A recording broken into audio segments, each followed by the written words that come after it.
Food coloring for use in baking can come in tubs and bottles. I prefer the ones that come in bottles because I find it easier to control how much food coloring I pour out.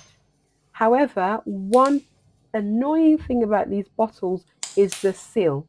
Of course, it makes sense that they're very nicely sealed off so that it doesn't leak in transit. However, it can be a pain to take off the seal, actually, sometimes almost impossible.